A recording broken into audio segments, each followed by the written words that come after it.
What happens when a whisper of prejudice meets a Category 5 hurricane of power? You're about to find out. This isn't just a story about a viral video or a moment of injustice. This is the story of Dr. Esther Reed, a woman who controls a fortune larger than the GDP of some small countries. It's the story of Transatlantic Airways, an airline that picked a fight with the wrong passenger. And it's about a single cold-blooded command spoken from a cold jet bridge that vaporized $5 billion and sent an entire industry into a tailspin. Stay with me, because the karma in this story isn't just hard. It's a reckoning. The air in the first-class cabin of Transatlantic Airways, Flight 88, from New York's JFK to London Heathrow, had a specific curated smell. It was a blend of warm, leather-expensive perfume and the faint citrusy tang of the hot towels that had just been collected for Dr. Esther Reed. It was the smell of transition, a familiar olfactory boundary between one continent and the next. One multi-billion-dollar deal and another. At 46, Esther was a woman sculpted by relentless intellect and quiet discipline. She wasn't just the CEO of Ethelred Capital, she was Ethelred Capital. The firm which she had built from the ground up over 2 decades was a behemoth in the world of venture capital and private equity, a silent kingmaker in tech, biotech, and sustainable energy. Her name didn't often appear in the flashy headlines of financial magazines. She preferred it that way. In the circles that mattered, however, her name was spoken with a mixture of awe and trepidation. A nod from Esther Reed could turn a startup into a unicorn overnight. A shake of her head could wither a promising prospectus into dust. She settled into seat 2A, a spacious pod that was more of a personal suite than a simple chair. She had slipped off her Tom Ford blazer, revealing a simple but elegant silk blouse. Her movements were economical precise. She wasn't flamboyant. She was substantial. She acknowledged the flight attendant's offer of a pre-departure drink with a polite smile and a request for sparkling water with a slice of lime. The flight attendant, a woman in her late 40s with a name tag that read Brenda, returned with the water. There was a flicker of something in Brenda's eyes as she looked at Esther, a brief, almost imperceptible sizing up. It wasn't outright hostility, but it was a look Esther had seen 1,000 times before. It was the look that questioned her presence in a space like this. It was a look that tried to reconcile the image of a black woman with the unspoken assumptions of first class. Esther had learned long ago not to let it bother her. It was simply data, another variable in a world full of them. "Will you be needing anything else before we push back, ma'am?" Brenda asked. The ma'am was technically correct, but the tone was flat, stripped of the warmth she had lavished on the older white gentleman in 3C. "No, thank you, Brenda." "This is perfect, Esther," replied, her voice smooth and even, giving no indication she'd noticed the microaggression. She turned her attention to her tablet, where a complex spreadsheet of risk analysis for a new green hydrogen project awaited her review. The $5 billion figure wasn't just a number. It was a complex web of investments, partnerships, and infrastructure commitments, one of which involved a major logistics and shipping expansion in partnership with Transatlantic Airways cargo division. The deal was set to be finalized in London. The boarding process continued. The low hum of conversations, the clicking of overhead bins, the rustle of coats and bags. Esther was absorbed in her work, her mind tracing the flow of capital, assessing potential yields, and flagging regulatory hurdles. The drone of the cabin was just white noise. That is, until a new sound cut through it, a man's voice loud and laced with an aggrieved entitlement. Excuse me, I think there's been a mistake. Esther didn't look up immediately. It was a common enough occurrence. But the voice grew louder, closer. This is my seat. 2A. Esther slowly raised her eyes from the tablet. Standing in the aisle was a man in his late 30s. He wore a rumpled off-the-rack suit, and his face was flushed a mixture of haste and indignation. He clutched a boarding pass in his hand, thrusting it forward like a weapon. Brenda, the flight attendant, scurried over her expression, one of practiced concern. What seems to be the problem, sir? The problem, the man said, pointing a finger directly at Esther, is that this woman is in my seat. Esther calmly placed her tablet on the console beside her. She looked at the man, then at Brenda. She held up her own boarding pass, which was resting neatly beside her water. My boarding pass says 2A, she said, her voice steady. Brenda took the man's pass and glanced at it. Then she looked at Esther's. A small frown line appeared between her eyebrows.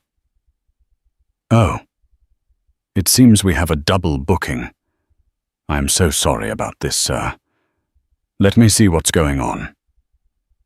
The man who Esther would later learn was named Chad Covington, a mid-level sales director for a pharmaceutical company. Crossed his arms. Well, I'm a Platinum Elite member. I booked this seat 6 months ago.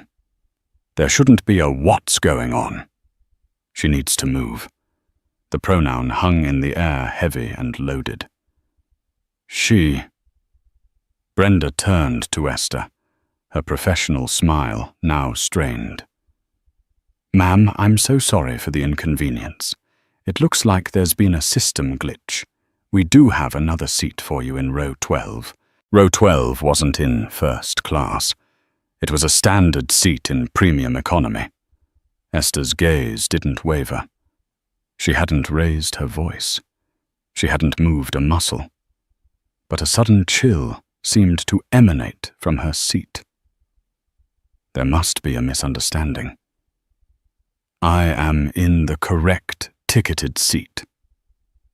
Perhaps you could find another seat for this gentleman, Chad Covington scoffed. Unbelievable. Look, I have a very important meeting in London. I'm a Platinum member. What's her status? He demanded of Brenda, gesturing at Esther as if she wasn't there. Brenda's eyes darted nervously between the two. The path of least resistance was clear in her mind. On one side was an indignant, loud white man who was already making a scene. On the other was a quiet, poised black woman. The airline's training, both formal and informal, had subconsciously prepared her for this exact scenario. De-escalate. Appease the loudest voice. Ma'am, Brenda said, her tone shifting from apologetic to firm. We need to resolve this, so we can depart on time. The system has assigned the seat to Mr. Covington here. I'm going to have to ask you to gather your things. Esther took a slow, deliberate breath. This was no longer about a seat. It was about principle. It was about the 1,000 tiny cuts she and millions like her endured every day. The assumptions, the dismissals, the quiet, corrosive prejudice that demanded she shrink herself to make others comfortable. Brenda Esther said, her voice dropping to a low, resonant register that made the flight attendant flinch. I am not moving from this seat. Please get your gate supervisor. We can look at the booking records. My ticket was confirmed 2 weeks ago by my office as part of a corporate travel package. A very, very significant corporate travel package. The mention of a corporate package gave Brenda a moment's pause, but Chad's impatient huffing quickly erased it.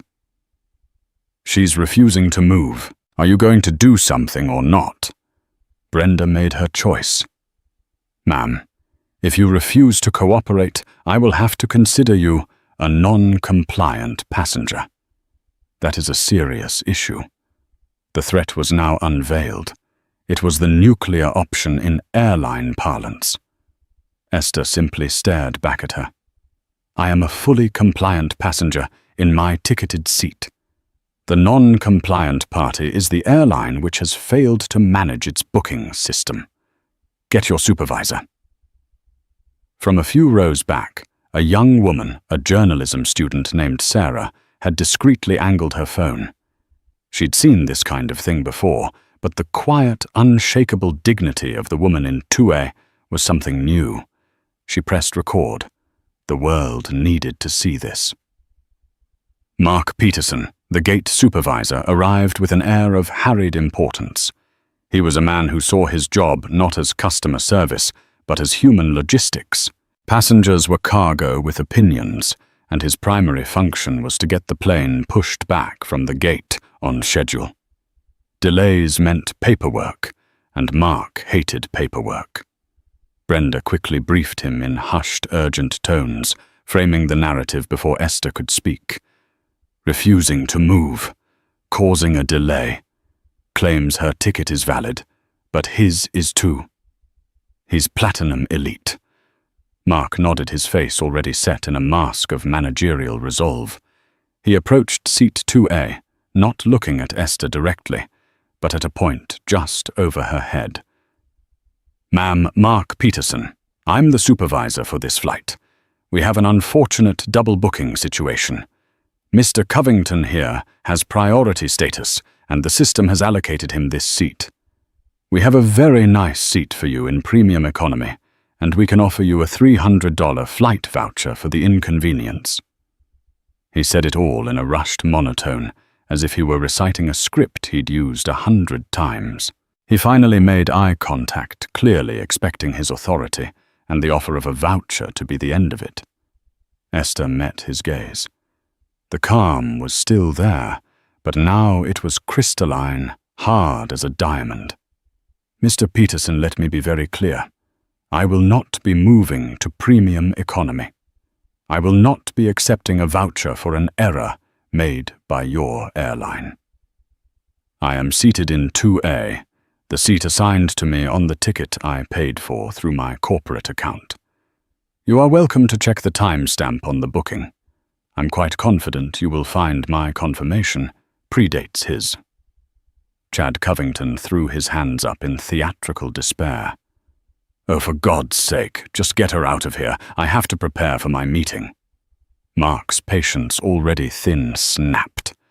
The schedule was everything. This woman with her quiet defiance was a wrench in his well-oiled machine. Ma'am, he said, his voice hardening, losing all pretense of customer service. The pilot has been informed of the situation.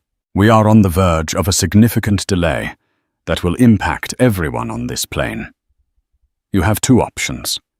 You can accept the seat in row 12, or you can deplane. A collective gasp rippled through the first-class cabin.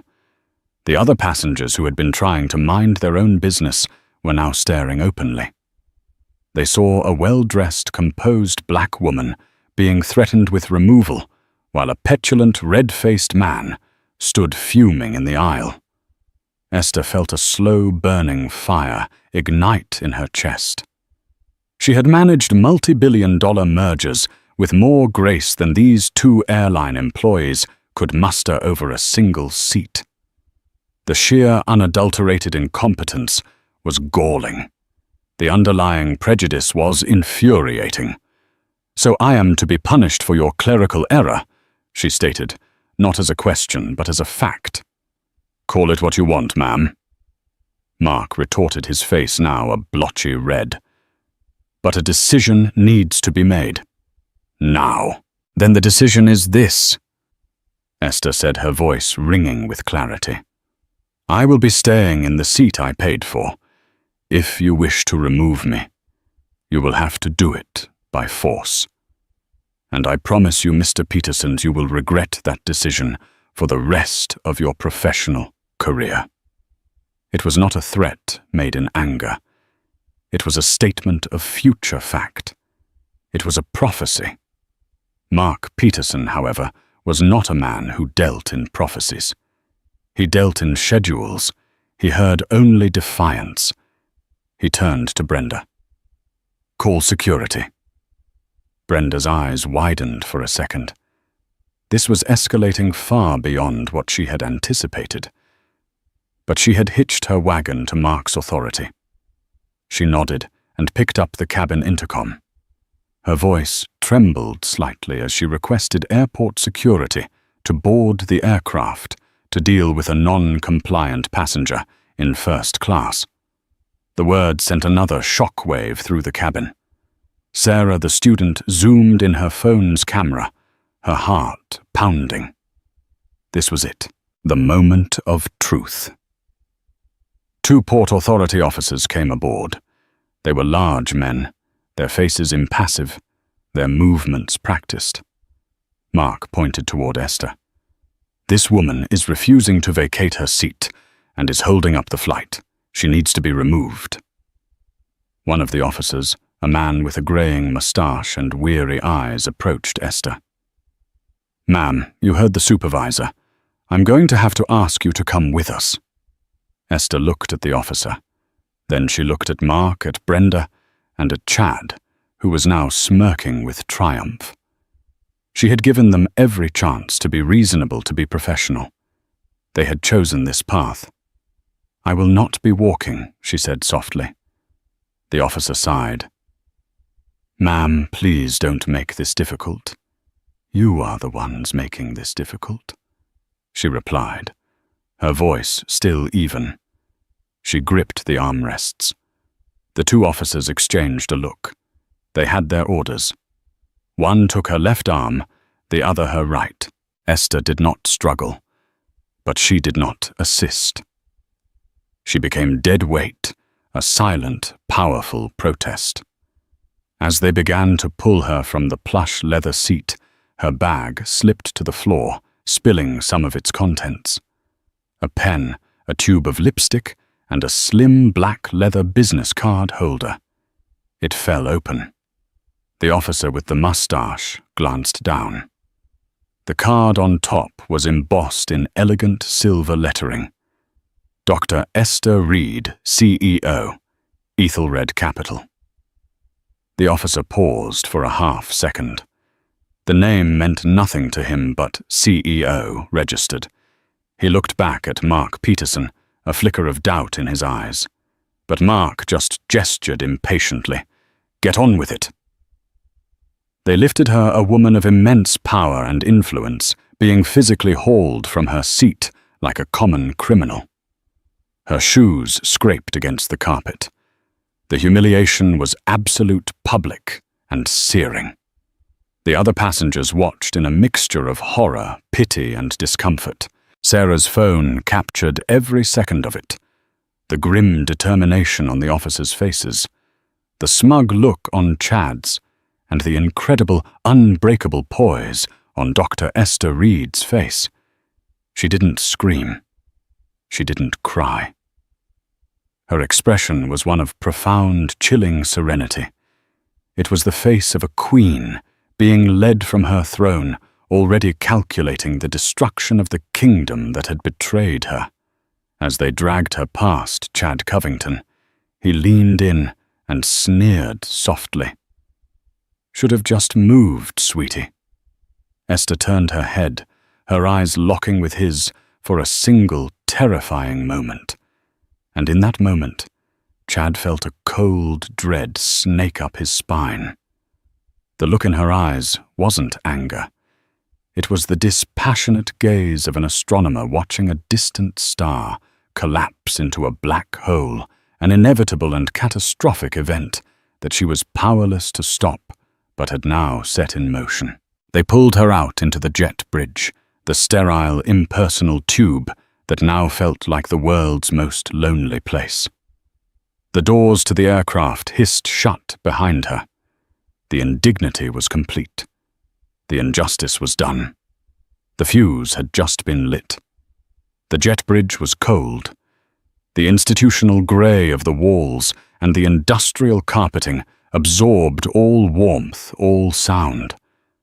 The two Port Authority officers stood a few feet away, suddenly looking awkward, their job done. One of them had picked up her bag and now held it out to her. "Your bag, ma'am." Esther took it without a word. Her silk blouse was rumpled, her dignity wounded, but her composure was a fortress. She straightened her clothes, her movements deliberate and controlled. The fire she felt was not a wildfire of rage, but a controlled, clean-burning fusion reaction, generating immense, focused energy. She unzipped a side pocket of her bag and retrieved her phone. Her hands were perfectly steady. She found the contact she needed: Alex Vance. Her executive assistant, a man so efficient, he seemed to operate in a different dimension of time. He would be awake. He was always on her time zone, no matter where in the world she was. He answered on the first ring. "Esther, is the Wi-Fi up already?" "I have the preliminary schematics for the Rotterdam port," Alex Esther said. Her voice was flat, devoid of its usual warmth. It was the voice she used when a company's board was about to be liquidated. The change in tone was immediate. Alex's voice sharpened. "What's wrong?" "Are you all right?" "I'm fine," she said, the words tasting like ash. "I've been removed from TAA Flight 88. A stunned silence on the other end of the line. For Alex Vance, a man who had choreographed her life with military precision for a decade, this was an impossible data point. It did not compute. Removed. "What do you mean, removed?" "A mechanical issue?" "No," Esther replied, her gaze fixed on the closed aircraft door. "I was forcibly removed by security because of a double-booked seat. A Mr. Chad Covington Platinum Elite member wanted my seat. Your team can find out where he works." The flight crew, a flight attendant named Brenda Jenkins and a supervisor named Mark Peterson, decided I was the more disposable passenger. She could hear Alex typing furiously in the background. He was already building a file. "Are you pressing charges? I'll have Maria Sanchez on the next flight out there. We can get the Port Authority incident report." "No," Esther interrupted. The legal fight was a skirmish. She was preparing for total war. "Not yet. First, we cauterize the wound. Are you at your desk?"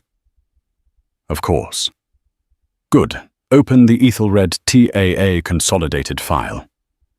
Another pause, this one filled with dawning comprehension. "Esther, you can't mean—" "I mean exactly what you think I mean." "Alex," she said, her voice dropping to an icy whisper, "the $5 billion infrastructure and logistics deal we were to finalize in London, the one with Transatlantic Airways." "Yes." "Kill it." The words were so simple, so final. Kill it. Not postpone, not renegotiate. Kill it. Erase it from existence. Alex was silent for a full 3 seconds. He understood the scale of what she was ordering. This wasn't just a contract. It was a strategic partnership years in the making. It involved dozens of subcontractors, government permits, and a cascade of dependent investments. Unwinding it would be like unscrambling an egg with a sledgehammer. The shockwaves would be immense. "The kill clause requires a 24-hour notice of termination for breach of partner conduct." Alex said, his voice now the pure, uninflected tone of an executioner. "What is the stated reason for the breach?" Esther looked at her reflection in the dark window of the jet bridge. She saw the powerful CEO of Ethelred Capital, a woman who commanded legions in the financial world, standing alone and disheveled after being manhandled over a $10,000 seat. "State the reason as follows," she said, her voice like cracking ice. failure to guarantee the physical safety and contractual rights of key personnel. Add a sub-clause, citing a complete and catastrophic failure of corporate-level service and a discriminatory incident against the CEO of this firm, rendering all trust and future partnership untenable. She heard more typing. A mouse click. The termination notice has been sent to the office of Damien Thorne, CEO of Transatlantic Airways, and to their entire board of directors and general counsel. It is time-stamped as of this moment, Alex reported. It will hit their servers in Berlin in 5, 4, 3, 2, 1. It's sent. Good, Esther said. Now phase 2. I want you to draft a memo. Send it to the CEOs of every company in our portfolio, all 150 of them. Inform them that Ethelred Capital is immediately divesting from Transatlantic Airways and will be terminating our corporate travel accounts worldwide, effective immediately. Advise them as their lead investor and partner to reevaluate their own relationship with TAA, citing significant concerns about their operational integrity and customer treatment at the highest levels. This was the masterstroke. This wasn't just Esther pulling her money. This was her calling on her empire to do the same. It was a quiet declaration of excommunication. That will trigger a market panic, Esther Alex warned, not questioning her, but ensuring she understood the fallout. That is the intention, she replied coldly. I want Damien Thorne to wake up to a 5-alarm fire. I want his stock to be worthless by the time the market opens in New York. I want every single person on that flight, from the pilot to the man in my seat, to understand what they did today. She took a deep breath. Book me a room at the TWA Hotel, the best suite they have, and charter a private jet to London. I still have a meeting to get to. Just not with TAA. It's done, Alex said. A Gulfstream GC650 will be ready at the private aviation terminal in 90 minutes. A car is waiting for you at arrivals. The hotel is confirmed. Thank you, Alex. She hung up. The deed was done. The mechanism was in motion. $5 billion, a sum so vast it was almost abstract, had just been vaporized from TAA's future because of Brenda, Mark, and Chad. They had no idea. They were still taxiing to the runway, feeling smug and victorious. They thought they had won a battle over a seat. Esther Reed had just launched a war that would burn their entire world to the ground. She turned and walked away from the closed aircraft door, her heels clicking with quiet purpose on the floor of the jet bridge. She didn't look back. Meanwhile, somewhere over the Atlantic, Sarah, the journalism student, connected to the plane's spotty Wi-Fi. The video she had taken was shaky, the audio muffled by the cabin noise. But the images were brutally clear, a calm, elegant black woman being forcibly dragged from her seat by 2 large officers. She typed out a simple caption. Transatlantic Airways just dragged this woman off Flight 88 because a white man wanted her first-class seat. This is insane. TAA. Flying. While black. She hit post. The video, a tiny packet of digital information, shot up to a satellite and then beamed back down to Earth. It landed on the internet with the silence of a single snowflake. But it was the snowflake that would start an avalanche. Damien Thorne, the CEO of Transatlantic Airways, believed the world was his chessboard. He was a man of tailored suits, aggressive expansion strategies, and a profound conviction that any problem could be solved with the right combination of money and public relations. His office on the top floor of TAA Tower in London was a glass-walled monstrosity overlooking the city a testament to his perceived mastery over the globe. He was pouring himself a celebratory glass of Macallan 25 when his private line buzzed. It was an obnoxious, jarring sound he reserved for Tier 1 emergencies. He scowled, glancing at the clock. It was just after midnight in London. Who would be calling now? He saw the call was from his head of PR, a perpetually panicked man named David Chen. "David, this better be important." Damien snapped into the speakerphone.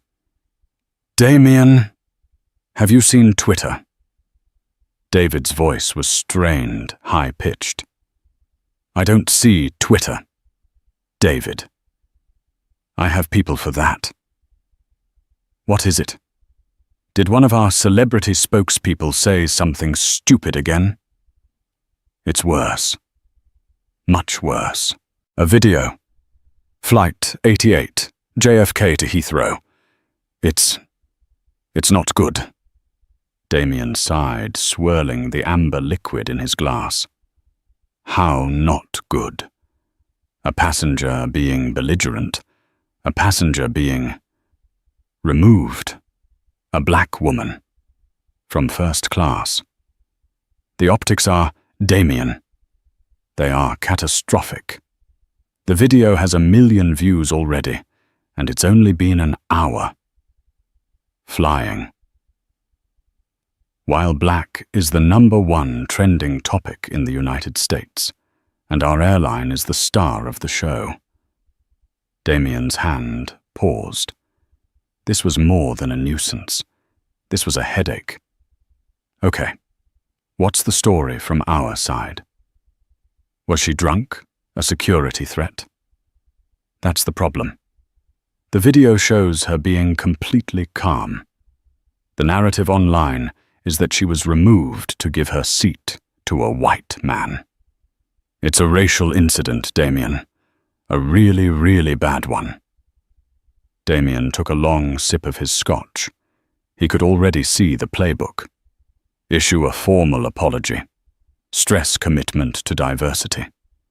Fire the low-level employees involved. Throw some money at a diversity-focused charity. The storm would pass. It always did. All right, David, get on it. Draft a statement. We're deeply concerned. We're launching a full investigation. Find out the names of the flight attendant and supervisor involved. We'll suspend them pending the investigation. Leak it to the press that they've been fired. That'll feed the beast for a day or two. Right, Damien. On it. Just as David was about to hang up, Damien's desktop pinged with an urgent email notification. It was flagged with the highest possible priority, routed directly from his chief legal officer. The subject line was a single, terrifying phrase. Notice of termination. Ethelred Capital. Damien's blood ran cold. Ethelred Capital was not just another partner. They were the partner. The $5 billion logistics deal was the cornerstone of TAA's next decade of growth. It was his legacy project, the move that would cement his reputation as a visionary. David. Hold on. Damien said, his voice suddenly tight. He clicked open the email. He read the cold, legalistic prose. Breach of partner conduct. Failure to guarantee safety and contractual rights. Catastrophic failure of corporate-level service. Discriminatory incident against the CEO of this firm. The glass nearly slipped from his hand. The CEO of Ethelred Capital. He scrambled to his keyboard, his expensive suit suddenly feeling like a straitjacket. He typed CEO Ethelred Capital into a search engine. The first result was a photo of Dr. Esther Reed, a poised, intelligent-looking black woman. He had seen her picture before in profiles in the Wall Street Journal and the Financial Times. He had never met her, but he knew who she was. Everyone knew who she was. He felt a wave of nausea. He looked at the trending video on a news site David had sent him. He watched the shaky footage of the calm, dignified woman being hauled out of her seat. It was her. It was Dr. Esther Reed. "Oh my God," Damien whispered, sinking into his leather chair. The scotch suddenly tasted like poison. This wasn't a random passenger. This wasn't a PR problem he could manage with a statement and a scapegoat. They hadn't just mistreated a customer. They had assaulted the queen of a financial empire that was intimately and catastrophically entangled with his own. David Damien said, his voice a strangled croak. "Are you still there?" "Yes, Damien. Forget the statement. Get the legal team. Get the board. Get everyone, now. We have a DEFCON 1 situation. What is it? What's happened?" The woman in the video. Damien said, his mind racing, trying to calculate the scale of the disaster. It was like trying to calculate infinity. She's the CEO of Ethelred Capital. The silence on David's end was absolute. He understood. The $5 billion deal. The stock price. The investor confidence. The house of cards that Damien had built so carefully was about to be hit by a hurricane named Esther Reed. "Damien," David finally stammered. "What have we done?" "Damien." Thorne didn't answer. He was staring at the termination notice again, at the cold final words. He thought of his employees. Brenda Jenkins, Mark Peterson. They had been following protocol, or what they thought was protocol. They had been trying to ensure an on-time departure.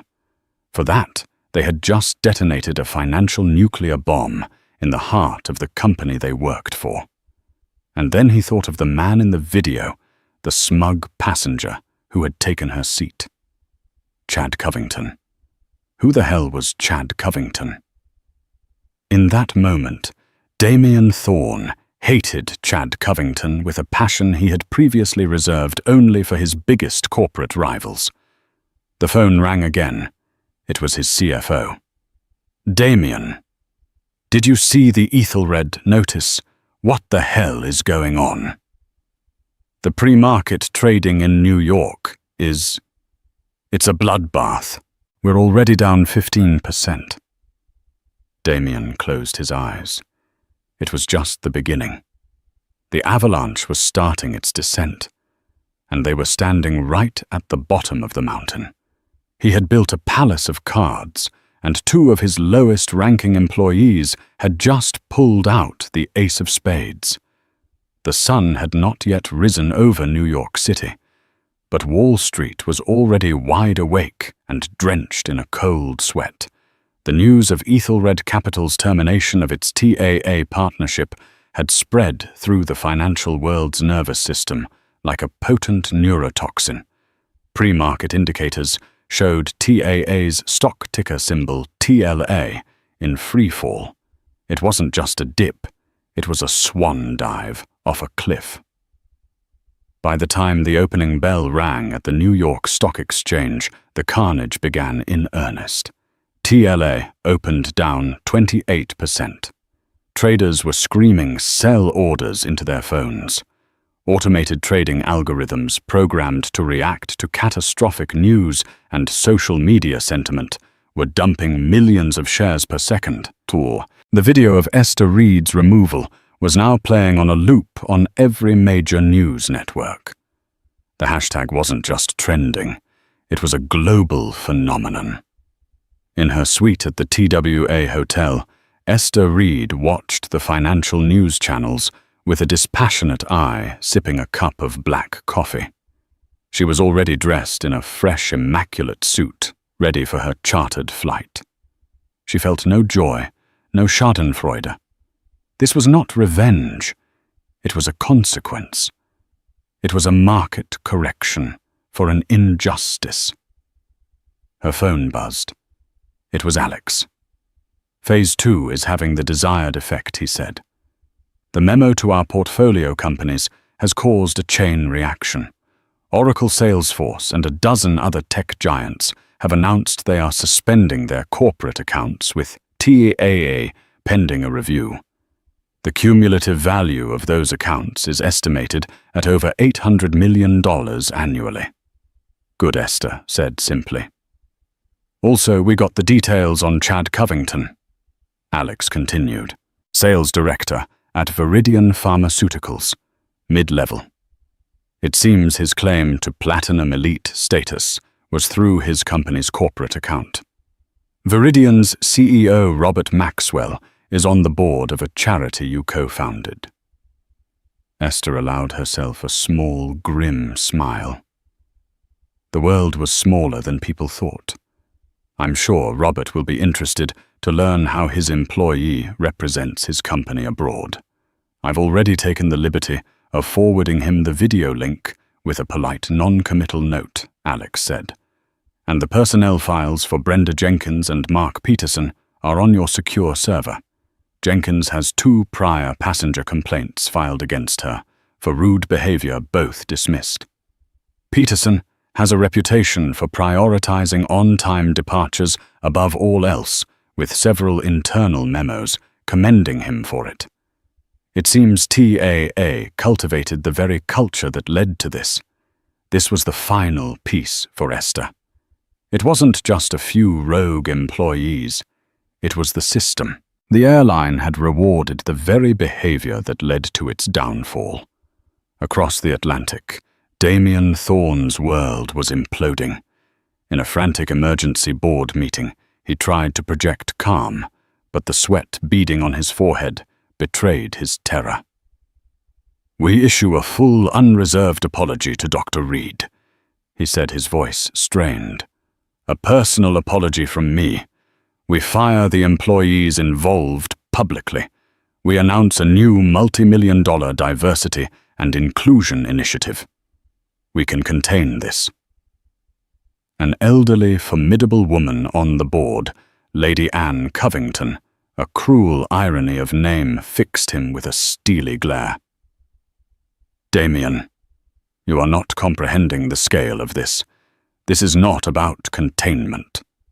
Ethelred has already pulled out. The stock has lost 1/3 of its value in an hour, wiping out nearly $4 billion in market capitalization. $4 billion. We are not containing a fire. We are standing in the ashes. Damien's phone buzzed with a message from David Chen. He glanced at it. It's getting worse. Viridian Pharmaceuticals just issued a press release. They have terminated Chad Covington for conduct grossly in violation of our corporate ethics and are also suspending their TAA account. He's become the public face of the entitled villain. Karma was moving with brutal efficiency. Chad Covington, who had smugly taken his seat for an important meeting, had just been fired before his plane even landed. When he switched on his phone at Heathrow, he would discover he was not only unemployed, but was now one of the most hated men on the internet. For Brenda Jenkins and Mark Peterson, the news came via a cold, impersonal phone call from TAA Human Resources. They were fired effective immediately for gross misconduct. Their security badges were deactivated. In a single morning, their decades of service were erased. Brenda sat in her small suburban home, watching herself on the news, a villain in a story she thought she was managing. Mark Peterson stared at his termination email, his mind unable to process how his obsession with on-time departures had led to professional ruin. They were the scapegoats Damien needed, but their sacrifice was a drop in a burning ocean. Damien Thorne, desperate, decided to take matters into his own hands. He got Esther Reed's contact information from a mutual acquaintance and called her directly. He expected her assistant, but was shocked when she answered herself. Dr. Reed. He began, his voice oozing a practiced corporate humility. Damien Thorne. I cannot begin to express how profoundly sorry I am. What happened was inexcusable, a complete failure on our part. I have fired the employees responsible, and I want to personally apologize for the disgusting treatment you received." There was a moment of silence on the line. Then Esther's voice, cold and clear as a glacier. "Mr. Thorne, was I the first black person your airline has ever mistreated, or just the first one with the power to make you regret it?" The question stunned him into silence. It wasn't a question he could answer. If he said yes, he was a liar. If he said no, he was admitting to a systemic problem. "Your apology is noted," Esther continued, not waiting for his response. "It is also irrelevant. This is no longer a customer service issue. This is a matter of corporate governance and fiduciary duty. Your company's culture created the conditions for this event. Your stock price today is not a reaction to a viral video. It is a market re-evaluation of your company's inherent risk. You have proven to be an unstable and untrustworthy partner. Ethelred Capital does not invest in instability. Goodbye." She hung up. Damien Thorne held the dead phone to his ear. He had offered an apology, and she had countered with a corporate death sentence. She wasn't angry at his employees. She had indicted his entire philosophy. The ripple effect continued. Other airlines, seeing TAA's vulnerability, began aggressively targeting their corporate clients. Travel agencies started advising clients against flying TAA, citing the ongoing reputational crisis. The pilot of Flight 88, who had authorized Esther's removal to avoid a delay, landed at Heathrow to find a phalanx of reporters waiting for him. He was whisked away by airline security, his career now permanently tainted. The story had reached its logical conclusion. An act of prejudice had been met with overwhelming financial force. The guilty parties had been punished. The mighty had been humbled. But Esther Reed wasn't finished. Pulling the funding was just the first step. Humiliating Damien Thorne was a byproduct. She was a builder, not a destroyer. But to build something new, you first had to clear the rotted foundations of the old. And she had a suspicion that the rot at Transatlantic Airways went much, much deeper than a single incident of discrimination. She called Alex again. "Alex," she said, as her Gulf Stream began its powerful ascent into the sky, "I want you to hire the best forensic accounting and corporate investigation firm you can find. I want them to dig into every corner of Transatlantic Airways. Safety records, maintenance logs, SEC filings, everything. Mr. Thorne thinks this is about an apology. I want to show him what this is really about." Esther was about to turn a PR crisis into an existential one.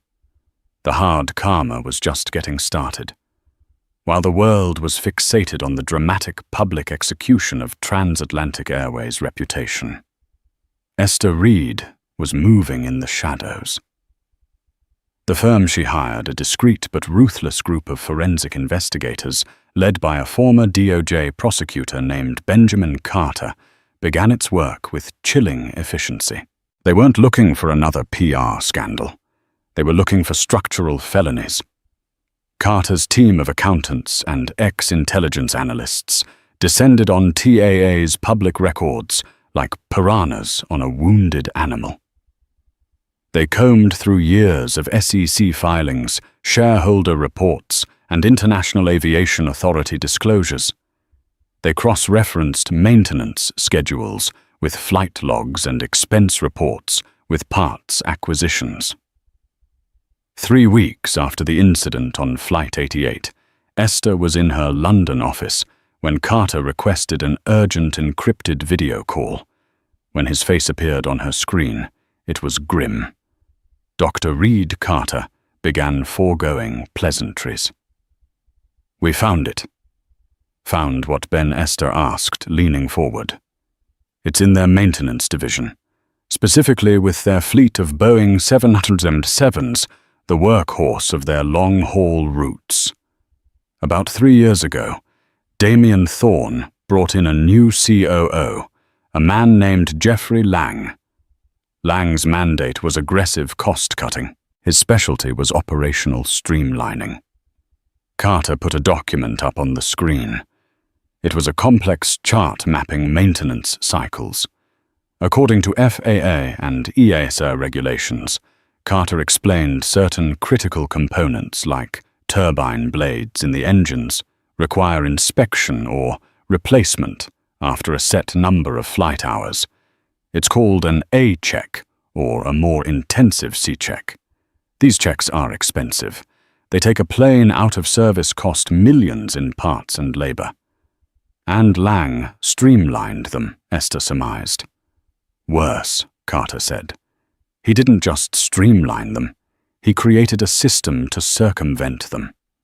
TAA began outsourcing some of their C-checks to a third-party maintenance facility in a country with lax regulatory oversight.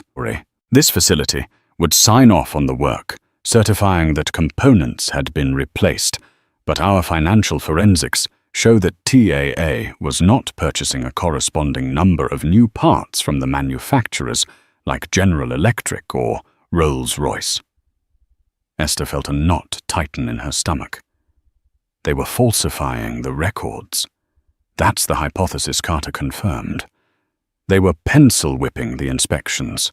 The facility would sign the paperwork, saying a full C-check was done a $20 million job.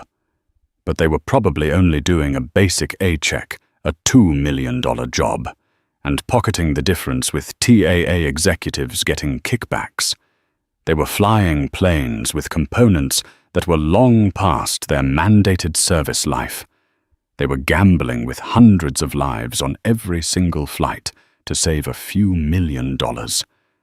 This was it. This was the unseen rot. The racism Esther experienced wasn't an isolated flaw. It was a symptom of a corporate culture that cut corners, that prioritized profit over people, whether it was a passenger's dignity or an engine's integrity. "Do you have proof?" Esther asked, her voice low. "We have a mountain of circumstantial evidence. The discrepancy between parts purchases and maintenance logs is a smoking gun for any investigator. But we need a whistleblower. Someone on the inside to confirm it." "Find one," Esther ordered. Carter's team used their network of contacts to quietly put out feelers. They focused on recently laid off or disgruntled TAA mechanics and engineers. Within a week, they got a hit. A senior TAA maintenance engineer, a man named David O'Connell, who had been forced into early retirement for not being a team player after he raised concerns about the new maintenance protocols. O'Connell, his career in ruins and his conscience heavy, agreed to talk. In a secure location, he laid it all out for Carter's team, providing internal memos and emails that backed up his claims. He described how Jeffrey Lang and other executives had pressured engineers to sign off on incomplete inspections. He even had a name for the program, Project Nightingale, a sickeningly poetic name for a conspiracy that was putting thousands of lives at risk. The evidence was now ironclad. It was a bombshell. This went far beyond a corporate lawsuit. This was criminal. Esther now had a choice. She could leak it to the press, destroying TAA completely and instantly. But that felt too chaotic, too vengeful. Her goal was not just to punish, but to enact a righteous, orderly consequence. She instructed her legal team, led by Maria Sanchez, to compile the entire dossier, the forensic accounting Carter's investigation, and David O'Connell's sworn testimony. They packaged it perfectly complete with appendices, exhibits, and a cover letter. The package was not sent to the New York Times or the Wall Street Journal. It was sent simultaneously to two places, the US Department of Justice and the European Union Aviation Safety Agency, EASA. She was handing the weapon to the authorities. She wasn't just an angry CEO anymore. She was a citizen reporting a massive, dangerous crime that threatened public safety on a global scale. Damien Thorne thought his nightmare was over. TAA's stock had stabilized, albeit at a catastrophically low value. He had weathered the initial storm. He was in the painful process of trying to rebuild. He had no idea that a far greater storm, a perfect storm, was about to make landfall. He had no idea that his decision to save a few million on engine parts was about to cost him his liberty. The hard karma was no longer just financial. It was about to become very, very real. 2 weeks later, on a clear Tuesday afternoon, it happened. Transatlantic Airways Flight 112, a Boeing 707, with 312 souls on board, was 4 hours out of Chicago, over the vast, empty expanse of the North Atlantic. In the cockpit, the pilots were monitoring their instruments, the flight smooth and routine. Without warning, a deafening explosion rocked the aircraft. A violent shudder ran through the entire airframe. Alarms blared in the cockpit, a cacophony of urgent synthesized warnings. The number 2 engine, the one on the right wing, had failed catastrophically. But it hadn't just failed. It had disintegrated. A fan blade, stressed far beyond its engineered lifespan, had broken off at 38,000 feet. The shard of metal spinning at thousands of RPM shredded the inside of the engine, cowling like a bomb. Shrapnel tore through the wing itself, severing hydraulic lines and puncturing the fuel tank. Inside the cabin, passengers screamed as the plane lurched violently, dropping several thousand feet before the pilots could wrestle it back under control. A flight attendant who was in the galley was thrown against the ceiling, breaking her arm. Those who dared to look out the right side windows saw a terrifying sight. The engine was a mangled wreck, trailing smoke and spewing hydraulic fluid into the slipstream. The pilots, battling a cascade of system failures, declared a mayday. They were losing fuel and hydraulics. They needed to land. Now. They diverted to the nearest suitable airport, Shannon, Ireland. For the next 90 minutes, the pilots fought to keep the crippled giant in the sky. It was a masterpiece of airmanship, a battle of human skill against corporate negligence. They made it. The plane slammed onto the runway at Shannon Airport, tires screeching, one wing heavy and damaged. Emergency vehicles swarmed the aircraft as it skidded to a stop. The passengers, weeping and terrified, were evacuated via emergency slides. Miraculously, aside from a few minor injuries and the flight attendant's broken arm, everyone was alive. They had come within a hair's breadth of disaster. The news of the near catastrophe on Flight 112 was the lead story everywhere. But this time, it was different. This wasn't a PR crisis. It was a federal case. The day after the incident, the DOJ and EASA unsealed their investigation, acting on the dossier Esther Reed had provided. The timing was impeccable, the cause and effect brutally clear. Federal agents raided TAA's headquarters in London and its operations center in New York simultaneously. They seized servers, documents, and computers. The COO, Jeffrey Lang, was arrested at his Connecticut home while he was still in his pajamas. The final crushing blow came for Damien Thorne. He was in a meeting trying to spin the Shannon incident as a testament to the skill of our pilots, when 2 FBI agents and a US Marshal walked into the boardroom. Damien Thorne, one of the agents said, flashing a badge. Damien stood up, his face pale. Yes, you are under arrest for conspiracy to commit fraud, endangerment of aircraft, and obstruction of justice. The click of the handcuffs snapping onto Damien Thorne's wrists echoed in the silent boardroom. The man who had sat atop a global empire, who had dismissed Dr. Reed as a PR nuisance, was now a common criminal, his legacy not one of vision, but of greed and corruption. His face as he was led away in a perp walk past a throng of news cameras was a mask of utter devastation. The karma was complete and devastatingly specific. For Damien Thorne, he was denied bail. Facing decades in prison, his personal fortune was frozen to pay for what would become the largest fine in aviation history.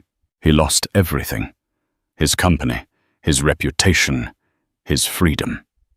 For Chad Covington, the man who started it all was a pariah. Fired from his job, his name became a meme for entitled prejudice. He was unable to find work in his field.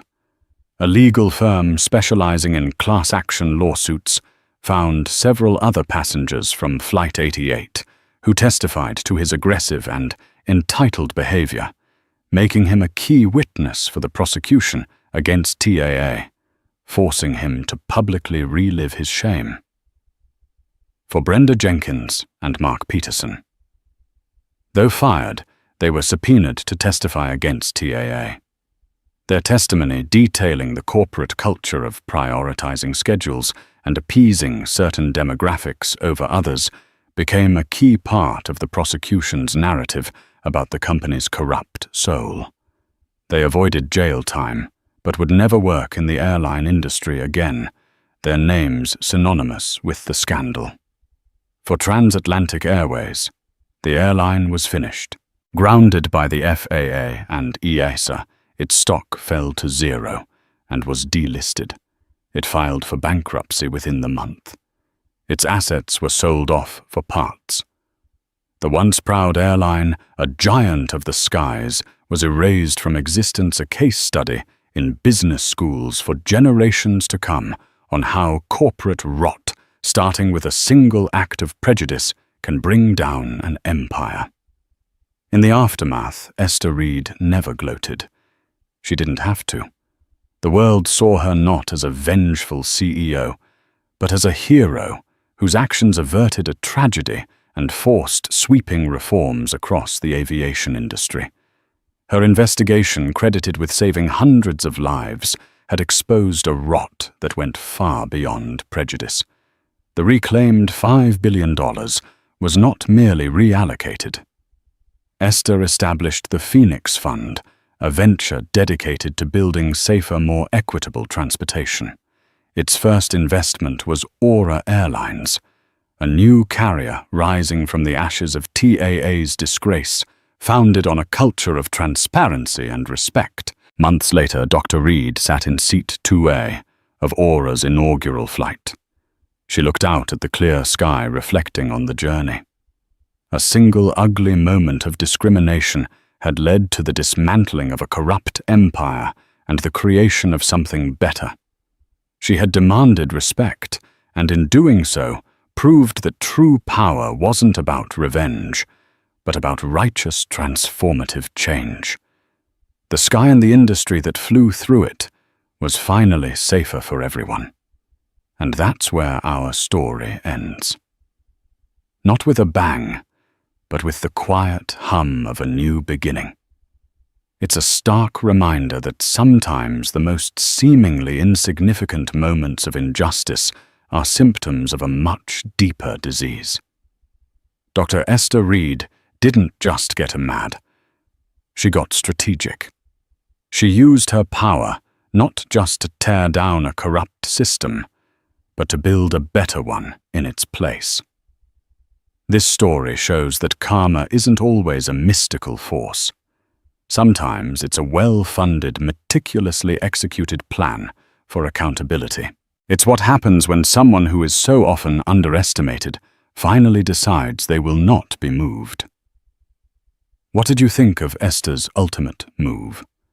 Was it justice or was it revenge? Let me know your thoughts in the comments below. If this story resonated with you, please hit that like button.